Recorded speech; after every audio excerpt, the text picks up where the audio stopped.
The biggest impact for consumer insights is at the front end, or when you make the biggest investment in a product. There's a chart by DARPA that really shows this, where if you make an investment and you already have defined a product, it just becomes very expensive to change it. Hi, welcome to Build to Succeed from Very Good Ventures. Today, we're talking with Patricia Roller, founder of Vidlet and former co-CEO of story design firm Frog Design. In this episode, we talk about the role of insights and culture to successful companies and products. I hope you enjoy our discussion, and if you do, please take a moment to rate us or give us a like on one of your favorite podcast platforms. Now we'll get into it. Hi, Patricia. Great, David. Good. Good seeing you. You just came back from vacation and it shows. Thanks. Yeah, we had a nice one. It was good. It was a good little trip. Always got to take those moments with the family. Well, thanks so much for coming on. Appreciate you joining our new podcast. You've been a hero of mine for a long time in terms of what you've done in your career, and our paths have interestingly been connected, both through our different but mutual experience at Frog, and then also now by Flutter and work that's happened there. So it's just an honor to speak with you, and thank you for making some time in your day to come chat.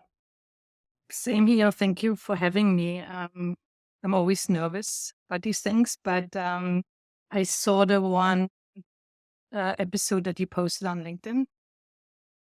You're very good at this. Well, it's the guests that matter. So let's maybe take that as a transition. And do you want to just introduce yourself and maybe start by telling us a little bit of your background? Yes, I'm Patricia Roller. As you already mentioned, David, we share, even though we never worked together directly, right? Share a Frog history. I was co-CEO at Frog and helped to sell the company. And as you know, that was a very special place, very creative people. So Frog was my first job, helped the company move from Germany to the US when Steve Jobs decided to hire a design firm in the early 80s.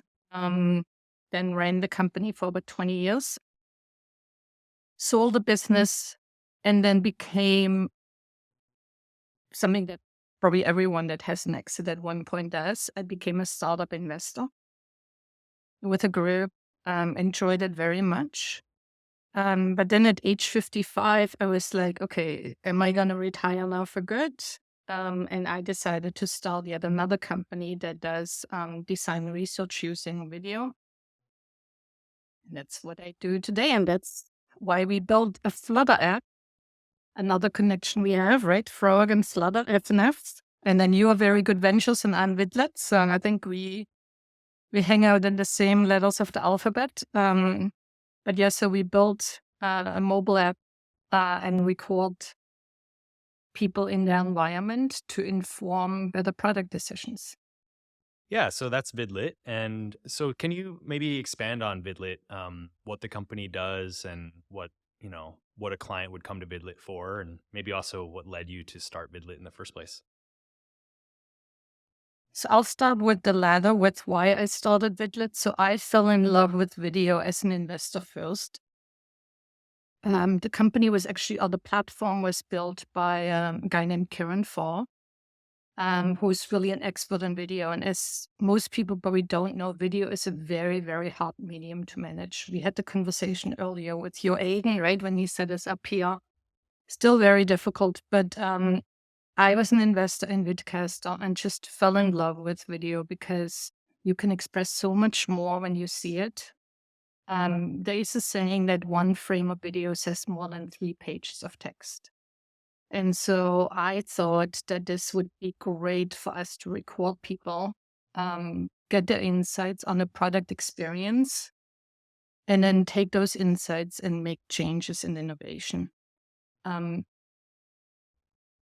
So traditionally at Frog, we would go out and visit people in their home and do these kind of interviews, design research interviews that inform better product decisions. But I just think if you leave people alone, without hovering over them, especially when they talk about sensitive subjects, it's just so much richer.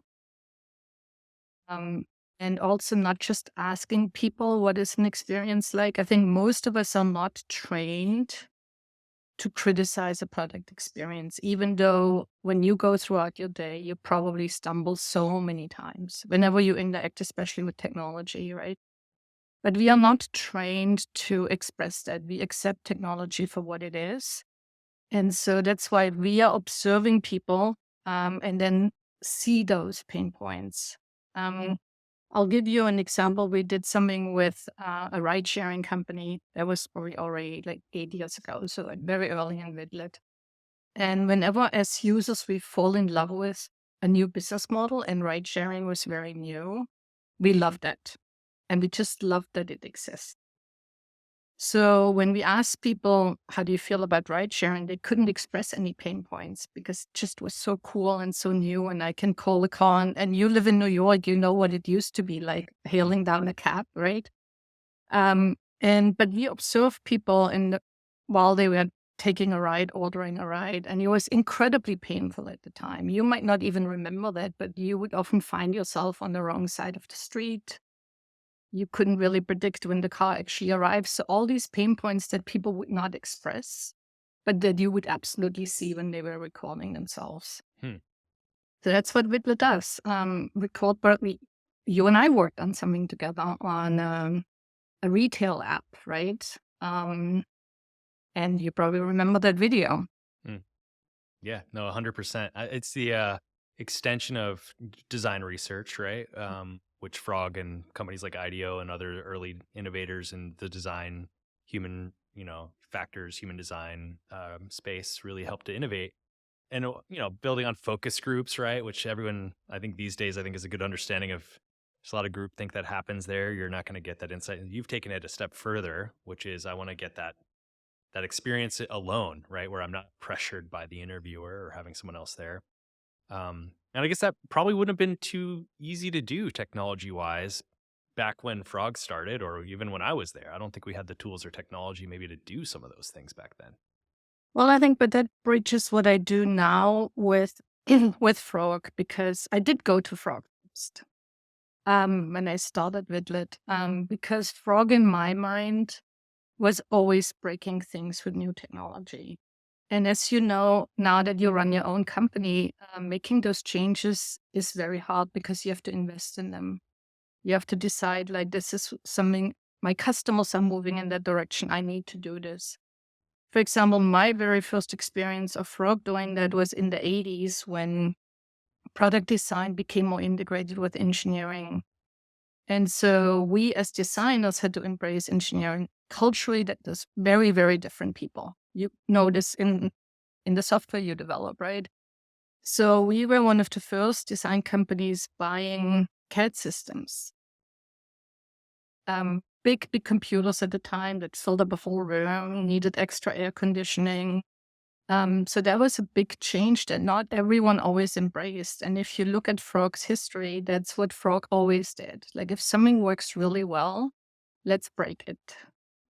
And so I think Frog should have honestly done Vidlet for design research because design research was way too expensive and very highbrow, right? So people just writing out their, seeing these experiences, and then you had to believe them what they brought back.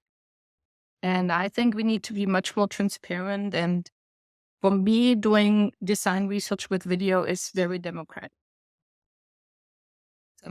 So when things work well, you have to break them, or you want to break them. That's I think a really interesting statement. I think a lot of companies don't really focus on the things that they're doing well to break. They're trying to fix the things that are broken.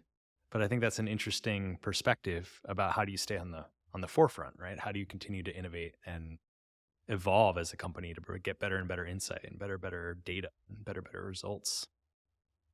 Yeah, because if something works, someone will copy it and commoditize it. And it's sometimes shocking how companies don't evolve faster because it's so comfortable to just live with what you're used to. I mean, Frog at one point had this saying, change is fun. I'm not sure if that was there in your days, but people didn't always feel that change is fun. Because you're bringing in new people with new skill sets that challenge your thinking. And this was very obvious when Frog moved from product to we called it convergent experience at the time, right? The digital experience. I was very uncomfortable because all of a sudden they were the new cool kids on the block. Um, Well, that's an interesting part of Frog's story, and I think even your evolution into Vidlet, right? The continuation of that is Frog endured, or as it continues to, for 50 years, it's something, right? And the amount of change that happened in the marketplace and in the world over that period of time, like, yeah, getting into different technologies, the internet, early .com boom, moving into services and service design, mobile experiences. And what do you think enabled in the early days, and then as Frog continued it to evolve with that, to keep that mentality of fixing the things that work or breaking the things that work well to continue to improve? I would say in the early days, it was probably very much driven by Hartmut, who's my husband. And he's just very good at taking risks. He sleeps well at night when he takes risks, whereas most people don't. I see this now at Vidlet when, you have a bad month and you need to still invest in new technology. It's very hard to do. So I think having someone that takes risk, and then I think at one point it becomes a muscle and it becomes part of your culture. And then it becomes more sustainable. That's why I think Frog is still around. We sold the company almost 20 years ago. It still has a strong brand name. It's now part of Capgemini, so we'll see how well it will do in a big environment like that. Many design groups that became part of the bigger consulting groups are probably regretting it because it is a very, very different culture. But I personally believe in that. That's how I try to run Vidlet. Vidlet is very small, but make it about, I don't know, make mistakes, learn from them. So at Frog, you were a consultant, right? Where consultants were working with other these brands, and you've kind of done the three, like kind of the trinity of different types of work as an investor, as a consultant, and as a product owner. How is the product owner experience different from those other roles as an investor or as a consultant when you are focused on this one business, this one technology stack, the tools that you've got? How has that been different for you? Oh, and I'm not sure if you noticed, but Rogue at one point in the 80s built a computer, an entertainment computer that was probably one of the best machines in terms of computing power at the time. We plugged a lot of the best people out of Apple. Andy Hertzfeld did the user interface, and we failed. Um, we failed at the time because the content was not there. So I think as a product owner, you deal with a lot more complexity. You have to drink your own Kool-Aid, right? And I mean, you would say, looking at our app, that it's probably not that great by your standard. This is what I would argue. But we pay people to use the app. So we can maybe make some shortcuts. And those are decisions that you have to make. For me, it was very challenging working with developers. Like I said, I inherited this company in a way when Bitcaster ran out of funding. I bought a platform. All of a sudden, I had a team of developers. And I will never forget the early days. We had daily stand-up in San Francisco, office in San Francisco, and they would tell me like things are working. And I would say, but customers can't use it. So technically it was working. So I learned to speak, developers speak a little bit. Working and working can be two very, very different things. But you have to make compromises, right? You cannot tinker around forever. You have to launch a product at one point. And I think that's probably the biggest difference of helping companies create new products from a design perspective and building a product. Definitely, I can relate to that. Makes a lot of as a consultant, your job is to give the best, recommendations, the best solutions. You're there to provide the best results that you can, and as a product owner, you're the backstop for everything. You're the source of the funding. You have to make those hard decisions and prioritizations. Has your experience as a consultant and as an investor helped you in terms of making some of those prioritizations?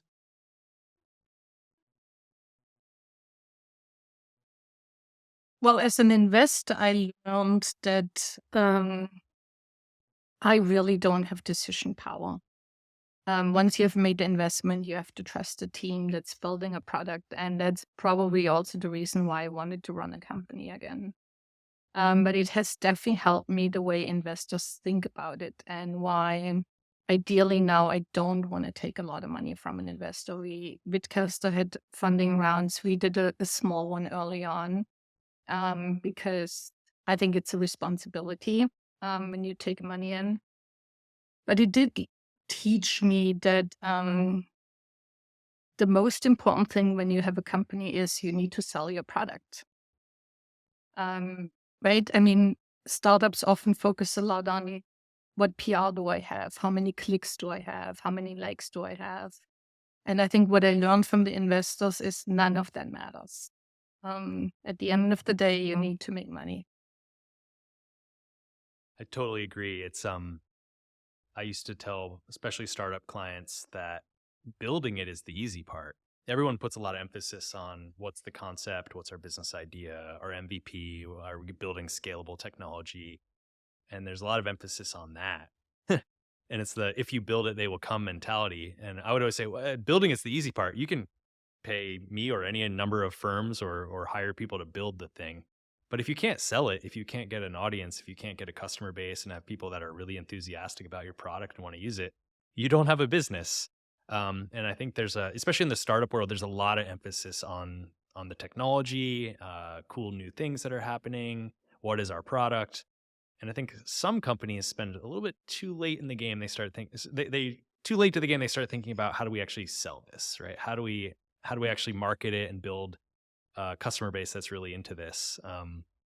And that's the hard part: getting people to use your app in the first place, getting customers. And startups often are founded by people that want to solve a problem that they have experienced. You see this often in healthcare, right? My dad suffered from something, so I want to solve this problem. And then you learn that you need to sell this to a lot of people, not just your dad. So you need to change it. Vidlet had to change a couple of times that we now do Zoom interviews and not just mobile interviews and combine them and build a platform where we can combine them was a change that I resisted for quite some time. And I think that early change is so important. Where you go like, okay, where is my market actually? It's not just me and my friends. I need to sell this to a lot of people. And that is very, very hard to do. I mean, almost every startup that I have seen had to switch at one point a little bit. Have you had that same experience at Vidlet how has your target market changed over the years? So in the beginning, we were definitely, so I only knew research out of Frog, right? Design research. And then for a while, we actually called ourselves a market research company. So we talked to a lot of insights people and market research people. And I learned that we speak a completely different language. So what I learned is I need to talk to the right people that have innovation problems and not people that have marketing problems. Completely different. So who we talk to, and as I already mentioned, that we build a broader platform that can also do deeper interviews on Zoom, or maybe we do a follow along and go out in the field, even though we rarely do that. So that's something I had to change. Think about who my customer is, integrate more product into the offering. We are now also moving to like very early concepting because our customers often could not just live with the insight. They would see the pain points, they would see what was wrong, but they couldn't translate that into new ideas. So more and more do we have to do that. That's not something I wanted to do. I didn't want to build another frog, right? I didn't want to go into design consulting, but now we are kind of bordering a little bit, just touching on a little bit where we take the insights and help our customers to translate it. So I've become less of a technology platform and again a services business, whereas before anyone would have just taken the platform the way it is and used it on their own, I would have been happy. I wanted a SaaS business. And turned out that I need to change that. Yeah. I think SaaS businesses inevitably maybe depending on what they're doing, of course, but inevitably do run into some need for services of some type. When I think of even in our ecosystem, all the SaaS tools that are out there around a mobile app, whether it's an Amplitude or a Braze or those types of tools you would add to your experience, there's still work to understand how to make sense of those tools, how to set them up, how to get insights out of them and act on it. And I think all the tools still require that strategic thinking, that alignment. So that's interesting that the progression, kind of getting back to that early experience of helping the clients actually make sense of the insights. Um, that's very interesting. And does Vidlet, do you guys focus on sort of all stages of the product development lifecycle? So early concepting, I want to test an idea, as well as all the way I have a product, I'm looking for feedback, sort of UX improvements. Are you still at this stage, kind of doing the full range? Yeah, pretty much anything that needs some customer feedback. I mean, most of our clients probably evolve a product and don't create a new product or service. And that can be across any sector, right? We have interviewed people on the roof to understand solar installation. That is a business that exists. You just want to improve it. Rarely do we might do product extensions if someone already has a product and now they say, hey, under this brand, we want to do something else. But it almost doesn't matter. Throughout the product life cycle, you need insights from customer. It's not you do this once and then you know it. The biggest impact for consumer insights is at the front end, though, when you make the biggest investment in a product. There's a chart by DARPA that really shows this, where if you make an investment and you already have defined a product, it just becomes very expensive to change it. And so ideally, you want to be at the front end. But it's like I like that insight though, that you have to continue to invest in the insights. I think some companies might build the thing and then want to validate it. And by like what you're saying, by that point, it's maybe too late. You've already invested heavily in the product. Now you're validating it. Do you have the wherewithal to make the changes of what you find? If you only do it in the beginning, maybe you uncover the insight, but maybe you don't execute it correctly. So, make sure that you're continuing to generate those insights throughout the entire life cycle of a product is something that I think is really important for product owners to keep in mind.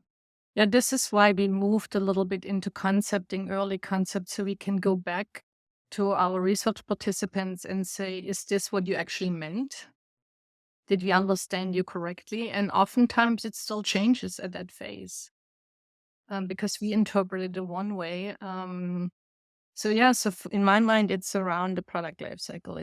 And that's why I think when we see a bad experience out there, people have forgotten to tap back into who their customer is. And they need a refresh. And technology changes so fast, right? I mean, now I was wondering how long it will take us until we talk about AI, but Well, can I was going to ask you about that. I mean, obviously, the last 4 or 5 years have been pretty crazy in terms of all the different changes, going from COVID and the pandemic all the way up through now AI and things along those lines. And for what Vidlet's doing, both in terms of like switching to the more mobile context where things like focus groups and design research in home ethnographic research and stuff probably put on a pretty hefty hiatus for a while there. And so I would imagine that would have helped you maybe in certain ways. And then now you've got AI and people are like, oh, just ask ChatGPT what your customer would do. How have you seen those changes influence your company and what's your perspective on some of these market shifts? Well, I think you already said it. Every tool needs an intelligent person to use it. AI is a tool, and I think we are in the very, very early phases to figuring out what it actually can do. I'm not sure if you saw the Google ad during the Olympics that they later pulled, where a dad instructs his daughter to write a letter to an Olympian that she admires using Gemini. And when I saw that ad, I was like, that's the dumbest ad. Because in my mind, so of course you could argue a young girl needs to learn how to write a letter, but that wasn't even my first thought. My first thought was like, does that mean we all get the same letter now? Um, so I think that was just a bad use case. So I think we still need to figure out where it has a place and where not. And I think goes back to what we said earlier, that just because the technology exists doesn't mean it's always working for users. For me, the best example are chatbots. I have not once had an experience where a chatbot ultimately gets me the solution. I'm not sure about you. Not once. So the technology is there, but Yeah, they're clearly very powerful technologies and Mhm. have there's a number of incredible use cases for these things. I think we as a society recently, I feel like especially over the last 5 years, maybe I just have, uh, just some degree of time dilation where I feel like it's more severe recently, but we get like obsessed with these technologies for a moment, like metaverse and blockchain, and now it's AI. And of course, AI and machine learning have been around for a very long time, but suddenly ChatGPT comes out and everyone's freaking out and needs some sort of AI enabled chatbot. But I think for me, the interesting aspect of it is they're really useful tools to, I think, get the consensus, right? Like I joke that there should just be like a CEO GPT that has just read every business book ever. And you can just ask this CEO GPT what to do in a business situation. But I feel like what that would give you is sort of the exact opposite outcome of what you were describing, what Frog was like in the early days, and Hartmutt's, for example, his comfort with risk. Is the bot, the GPT, going to give you the risky answer, or is it going to give you the consensus answer? And so, to your point of getting the same letter, if we start making more and more decisions, if we're using these tools for research of our customer, and we're getting the consensus answers, what is that going to do to innovation? What is it going to do for that risky, harebrained idea that is new, novel, that no one's written about, that isn't trained into the model? Um, are we going to get those kind of outcomes? And that's, I think, the scary thing for me is if we use these tools too much and we just use, if we use them for input to get the consensus, then that's great. yeah, good springboard. I mean, Helm and I are playing a lot with design and AI, and we are having a lot of fun, right? And you always get a kernel of an idea where you go, this is interesting, but it is a little bit like food that was already eaten before. Um, if you really think about it, you could come up with that too. But it is inspiring, and someone will figure out how to use it better and better. I mean, you mentioned the early internet days, right? If you look back at how we thought the internet would shape what we do, we got it so wrong. That's why we went through a bust. Yeah, I will go through some correction and already is, but at the same time, I admire companies that invest a lot in it, right? Especially the ones that can. Some startups and some investors will definitely lose money. But Yeah. No, I totally agree. You got to stay on top of the technology, and it's something not to be shunned or avoided. But I think it's important to keep it in the context. Like what Vidlet's doing, I see it as a continuation of what Frog did early on, and then what even my experience at when I was there, which was I think after it had been sold, and we did a lot of design research, and we were doing a lot of trends analysis and doing a lot of exploration, and the goal was to generate the insight. You know, those customer stories, those interesting insights that you could build on, that would become this seed, this kernel that you could scaffold a bunch of ideas and design executions. And I think sometimes when people think about design, they just assume it's a designer who's just really good at making art, essentially, right? But if you had an army of designers that didn't have good insights to influence that design execution, what are they going to get? You're going to maybe get something like an AI would spit out potentially. So getting to those insights is super important, and I think it's interesting to see your progression through your career, and that I think at the core still Vidlet is about generating those insights and helping product owners know how to act um, more purposefully in terms of what they're doing with their product. yeah, that's why we are asking a lot of why questions. Why do you do something a certain way? Why? Almost like a toddler, because that's where the best insights come. And then also project a little bit um, what problem it actually solves. Can something else already solve that problem? I give you an example. A couple of years ago, we worked on um, fresh dog food delivered to your home as a subscription model. And these companies are still out there, right? So not necessarily a bad business. But then we also projected what would happen if your grocery store had that too, right? Because at the time you could only buy dry food at the pet store. Now, when I walk down to my grocery store, they have a refrigerator. So why would I get a box from FedEx with all this packaging and freezing stuff and all that if I can get it down the street? So at the time, the company did not project that incumbents can also make changes. And that might maybe not wipe out your business, but definitely slow your growth. Yep. They need to be thinking about how to break the things that are working and what Yep. will break those things. That's really cool. I wanted to ask you. Obviously, the last couple of years have been challenging for the professional services design agency world. I know companies like Frog and IDEO, and pretty much anybody doing any sort of services business over the last couple of years has been really hit hard. I was just curious, sort of like based on your career and your perspective on that ecosystem, how have you observed what's been going on in that space, and what do you think the implications are going forward for companies that are maybe like ratcheting back some of their investment in design thinking and insight generation and good design? What are you observing? Well, and I know you have heard this before. I think the industry is responsible for the demise in some ways. I think design thinking in its traditional sense was a good idea, but we overdid it. Where everyone now could be a designer if you just have a workshop with me, right? You can all be creative. And then a lot of people just didn't have the skill set to be a designer. They would take a 4-week, 6-week design thinking course and then would be a designer. And so I think in some ways we caused that. I think salaries were extremely high. Companies were just hiring designers, not even knowing what to do with them. And so I think there will definitely be a salary correction. But I also see some of the good people. So the sad thing is that the people that were often let go from companies were maybe the higher paid, really good people.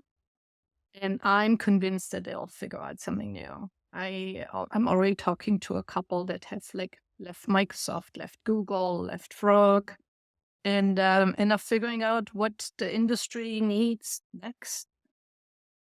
Because you all this design thinking hasn't really improved products that much, right? So I think we need to figure out something else. But smart people always figure something out. So I think it's a good thing. Yeah. That makes sense. And I remember when I was there, I was there 2006 to 2011.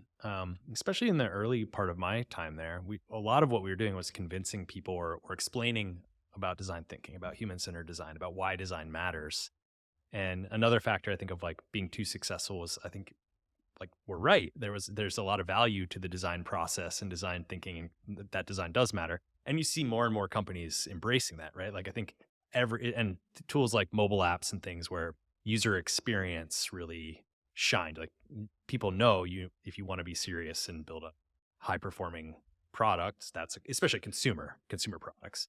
You have to have good user experience. It has to be usable. It has to be something your customers can use. And I think a lot of companies took that in house as well, right? So I think that was another aspect where I think design and design thinking and some of that stuff just became ingrained in the fabric of how business got done. But at the same time, yeah, maybe a little bit too highfalutin with how we approached it.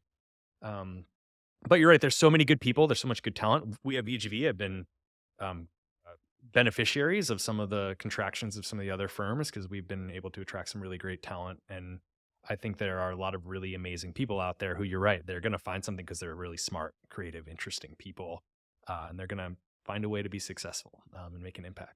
In fact, I wanted to ask you about that specifically, culture and team. You and I think I've talked about this in the past because one of the things I really admire about Frog, and frankly, I aspire for VGV, is when I look at there's some alumni groups, there's like a Frog Slack channel. And when you look at where people who went through Frog, like what they went on to do, where they've ended up, the types of companies they've worked with, and the roles they've accomplished, Frog became this amazing feeder or creator of talent, right? Um, and how did you do that? You know, how did you set that up as a culture and a team? And what do you think, like, if you could give advice to other companies and other teams, how do you set up a culture to be this like talent factory where you just are spitting out incredible people who go on to make impacts all over the place? Yes, I think that started even before my time. So first of all, I think about culture when I now invest in startups. I always tell them culture before everything else. And culture comes often from the CEO first, right? That you are part of the team, that you drive ideas, that you allow mistakes to happen, that you are flexible. Um, but for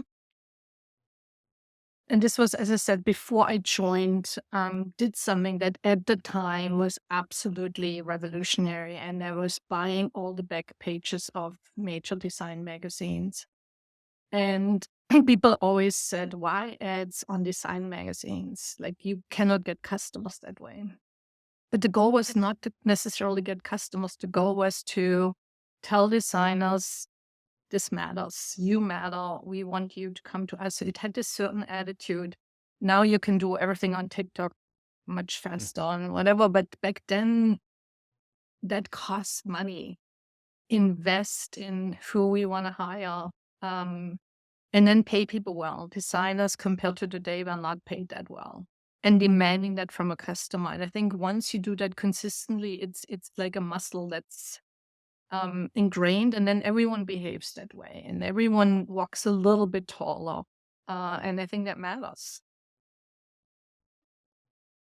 Totally agree. I think culture is super important and getting people to believe in the vision and support the people, especially in consulting. I mean, I think that's something that Frog was great at, and I think the successful firms out there try to do too. Is it's all about the empowerment of your people and their belief in themselves and what you're doing, and that comes from great culture. That's why these acquisitions, I think, are backfiring a little bit, right? Because you're putting two cultures together, and if they don't match, then you have pain on both sides. Hmm.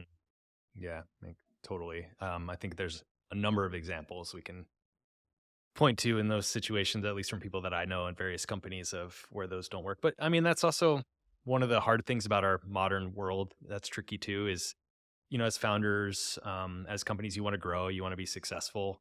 And it's, kind of sad in some ways that like the outcome of a successful firm is you got to just keep grinding it out and take all the risk or you get gobbled up by a big giant conglomerate, and that's the nature of our world. But there's pros and cons to all of that. And I will say one of the things I remember Hartmut came to visit us and he said something that really stuck with me over the years. Someone asked him he came back to visit. Someone asked him like one of the motivations to move on from Frog, and it was like the ability to like achieve better scale, to make impact on a bigger level. And that's always stuck with me, like making sure that you kind of keep in mind where you are and what you're trying to accomplish at any stage of your business, and that to really impact things on a global scale, you're going to have global scale problems, right? So that's just a thing you have to be able to embrace. Yeah, which you now have, right? Yeah. And you have to learn to deal with that. So yeah, you need to have a certain size. I think that's even more important now. Like Howard will often tell you the stories how he just got Sony as a client very early on. And you probably notice nowadays to get onboarded with a client, it almost feels like you are giving away your firstborn. We just got onboarded with a client yesterday, relatively small project. The paperwork alone, digital paperwork, takes someone 3 days. Mhm. That is very hard to for a small business. Oh yeah. Yeah. We are working with NASA right now, one of my favorite projects, to help them understand how to embrace small businesses and private businesses. It's very hard to do because they have the traditional government contracts and things like that. So I don't know how did we digress in that direction? Oh, scale. Yeah. So you need to have a certain size so you can handle these things. That's unfortunately the truth, right? Yeah. Yeah, I mean, you gotta do it. I mean, I think that, you can be a young challenger brand and have a different offer, and maybe that's a way to shoehorn in and get some things started, but ultimately to really make an impact on that scale, you have to play their game, and that's kinda what it comes down. You're right, the long legal and procurement cycles and the ability to work through that and navigate it and support it and know how to shoulder that risk effectively. That's just the price you have to pay these days to work on big problems. So one other thing I wanted to ask you, I remember in one of our very first conversations, which was many years ago now, we got connected through some mutual friends, and I was early on growing VGV, and I wanted to ask you, I was like, how did like what did you learn from growing Frog, and how did that make you a better entrepreneur and leader and growth? And I remember you said, well, yes, we grew Frog and we were successful and we did it, but now you're doing Vidlet and it's like a new thing all over again and it's a totally different set of problems. And so I was wondering if you could kind of expand on that insight a little bit about what it is to be an entrepreneur and how do you like kind of leverage your past experience knowing that the new thing is different. And just because you're successful there doesn't make it magically easy. I would imagine people like me come to you often and say, oh, look at this company you helped start and build at Frog, and it was such a successful company. Like, you must have the secret recipe. What has been your experience as moving on in your career? Well, so I learned that as a startup investor, where I was part of a group that have all done well, and now they thought they had a recipe and could advise startups on what to do. And I learned very quickly that does not work. You can have an opinion, um, but every business is different. And for me, for Vidlet, the hardest thing was selling. We talked about selling already before. At Frog, I never had to do that. Now I had to go out and it's a fresh start. And you see this often with people coming out of big companies like, say, Google here, and they want to start their own company and they're used to being catered to by the outside world. And now you're really hustling. And different rules. You don't have an IT department on day one. You don't, no one knows what you do. It takes you a long time to even explain what you do and really nail that. So, but I think it's the best thing anyone can ever do. I think anyone should start a business at one point. When I hear people say, oh, it's so great what you do, you have your own business, you can do what you want. I often tell them, why don't you first embrace small companies and the decision-making power you have, and take some risks in who you work with, and then take that step at one point. Mm. Yeah, makes sense. It's once you take that entrepreneurial leap, it is a whole new ball game for sure. Totally different set of challenges, stresses. And I was lucky, I already had money in the bank, already had an exit. I was not putting that on my credit card. I have such admiration for people that do it if they do it the right way. There are dumb ideas that people invest into, but anyone that goes out and says, I'll take that risk and I put my well-being at stake, my family's well, I take a mortgage out on my house to start a company. It's an amazing step. Mhm. Big step, a lot of risk. So, just to as we thank you for the time. I think as we think about kind of wrapping up, I wanted to ask you, given the career you've had and the experiences you've had, how has your definition of success changed over the years when you think about success personally, but also success of a company, and maybe as you're doing your work with Vidlet, success of a product? I mean, I've been around the block for a while, so success for me I was put in a position at Frog very quickly to be a decision maker. And in hindsight, I don't think I was always very kind. It was a lot. And this also had to do with women at the time. I think we still had to fight very hard to have a seat at the table. So I was probably a lot more aggressive, a lot more power hungry in some ways. Um, Whereas today I see the young people at Vidlet, I think they are a lot more collaborative. And for me, it is now important that they have a good career. But that's a luxury I have, right? We just said goodbye to a Vidlet person that's going back to school, and she said to me she had been there for 3 years, that Vidlet had given her confidence, talking to clients, big clients, having big projects on her shoulder, and that gave her confidence. And for me, that's probably the biggest success. Or like you said, former frogs going out building companies and being successful. That is much more fun to watch than being the CEO.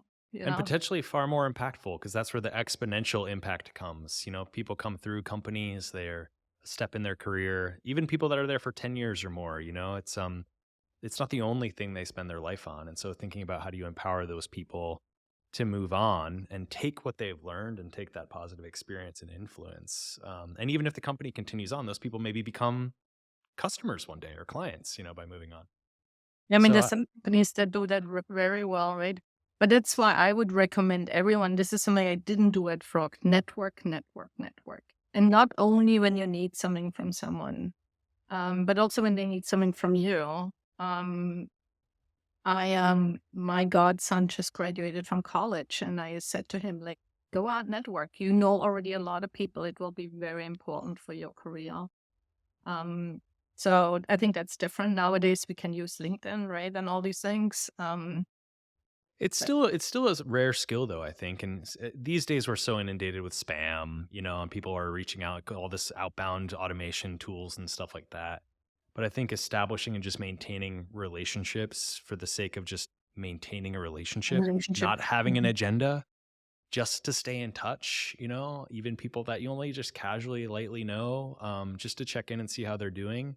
And it doesn't have to have an ulterior motive, because those positive outcomes just happen. And even if it's just hey, there's an event, do you want to come? Or I heard about so and so and it might be a good opportunity to connect them. Like, these are the things that, and it really happens. And I wonder if these days if business schools are focusing on things like sales and networking. I mean, I went to Wharton, but this was a long time ago, over 20 years ago.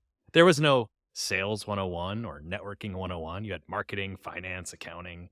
But it's kind of like being able to be a good salesperson and being able to be a good networker and relationship builder are so fundamental. Um, it's something that anybody who's starting a product or an entrepreneur, or even within a big company, being able to sell your ideas internally and being able to build the relationships politically, these are super important I concepts. think very important. I was supporting an entrepreneurship class at one point, and these were mostly engineers coming out of big companies, and they had to write a business plan. And when I looked at the business plan, I suggested they sell this to their respective companies. And they all told me, I can't do that. I was like, how do you think you're going to start a business if you cannot first sell it internally? If they fire you, you want to start a company anyway. So take the risk. Take the risk. Well, Patricia, this has been really fabulous. I can't thank you enough for taking the time out of your day to speak with me and be on the show here. I guess to wrap up, I wanted to just throw like another just random thing, which is because I'd like to kind of get a sense for beyond the work, and beyond all the things that we're doing in our professional lives, what a little insight. So, is there a book recently you've read that's kind of caught your attention or has been insightful to you? Like, what's kind of interesting outside of the day to day? Yeah, so one, and we talked a lot about these things in this conversation already, but one that I really recently joined, and also knowing that you are in New York and I'm in California, is Early True Believers. It's an audiobook about Silicon Alley and the early days of the internet. I think the author is Vanessa, I forgot the last name with a G. But what I really enjoyed, I enjoyed the book for two reasons, and much of that we already talked about. One, I did not remember some of those stories and how we perceived the internet. And especially in New York, that a lot of that was driven by artists. I always saw the Silicon Valley perspective, where it was probably driven much more by technology. And then, as we already talked about AI, like I think AI is at that stage now, right? So I just enjoy the stories. They were very human, not condescending, even though the internet bubble burst. So I can only recommend it. It's great. I'll have to put that on the reading list for sure. Well, thank you again. It's been great to chat with you, and it's been great to get to know you over the years. And I thank you for, being somebody that I can talk to and reach out to from time to time. And you've always had fantastic insights, and Vidlet's a great tool, and we've used it and hope to use it even more. And I hope that a lot of people who are building products or building a company or a business understand the importance of insights and to continually check in with what's going on with your customers and your users. So I'll be excited to watch how Vidlet continues to grow. Same with you. I mean, you are where innovation almost matters the most these days, right? I mean, you said earlier apps need to get someone's attention and need to be usable, but you first need to get real estate. You want to come to my home, you need to show value. And I think that's what you're working on. That's why we had a really good time working with your team and doing some research on an app that needs help. I appreciate that very much, and totally aligned. So, thank you so much. Appreciate you joining us. Hope to maybe do it again sometime.